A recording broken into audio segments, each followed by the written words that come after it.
এই বলে সে বোটে উঠে ধীরে ধীরে লেকের মধ্যে চলে যায়। কিন্তু জুনির মাথায় তখনও চাচার কথা ঘুরছে। ঠিক তখন ম্যাট বলে, আমি পানিতে নামছি।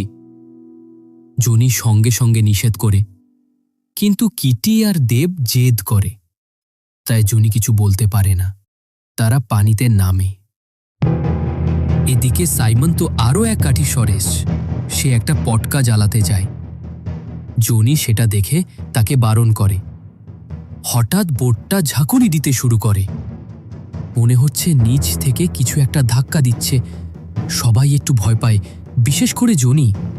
পরে বোঝা যায় এটা ম্যাটের দুষ্টুমি ছিল। কিটি আর ডেভ স্কুলের দিনের কথা মনে করে খুশি হয়। ঠিক তখনই ম্যাট এসে পৌঁছায়, কিন্তু আবার বোটে কেউ ধাক্কা দেয়। এবার তো ম্যাট বাইরে। তাহলে এই ধাক্কা কে মারছে?